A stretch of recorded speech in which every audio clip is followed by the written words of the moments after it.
The stator is lined with slots, each of which holds a copper coil.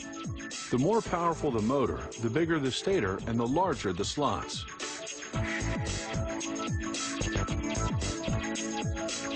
The first step is to line the slots with insulation. This insulation will keep the voltage confined to the coils.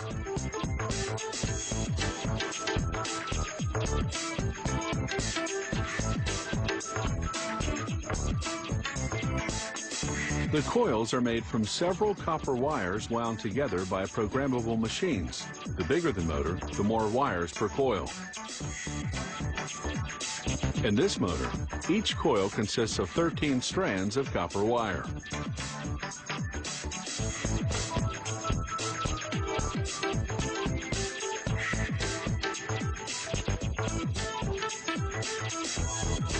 Now, workers tie the coils. This prevents the wires from unraveling while being inserted into the stator slots.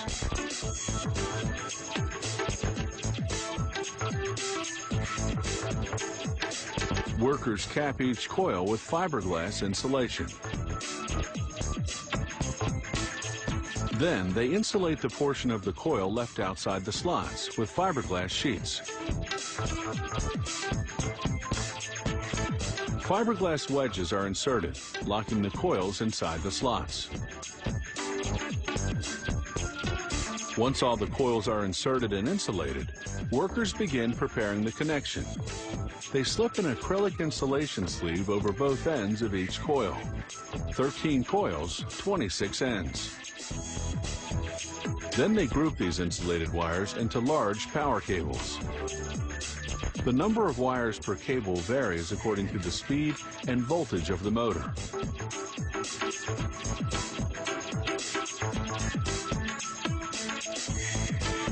They solder the grouped wires together, then insulate the cables.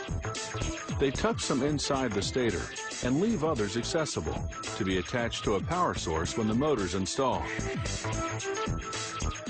Now, using a cord made of heat and chemical-resistant polyester, they bind the coils tightly to ensure they won't move when the motor spins. This unit of bound coils is known as the stator coil. They now submerge the stator in a polyester-based varnish and vacuum it right through. This thorough penetration makes the stator coil moisture-resistant.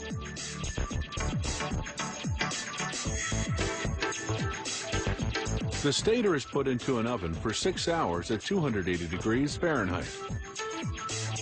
The varnish hardens, making the stator coil rigid. Now they have to balance the rotor. If it's off-kilter, the motor will vibrate, hampering performance. They balance it the same way a mechanic balances car tires, only with 100 times greater precision. Now they slowly slide the rotor into the stator. Careful not to damage the stator coil. The rotor will turn on steel bearings. They heat these bearings to expand them, so they'll install easily. Then they blow on cold air to shrink them to a tight fit. It's the same process with the motor's back cover.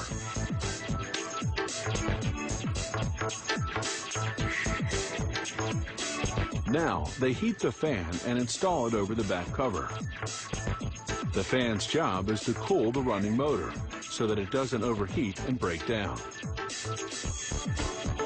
They cover the fan with a safety guard. Then install a cover on the front of the motor as well. They run the finished motor through various tests to assess, among other things, insulation strength and performance. These industrial motors are designed for use in factories, for running machinery such as conveyor belts, pumps, fans, and compressors. Wednesday.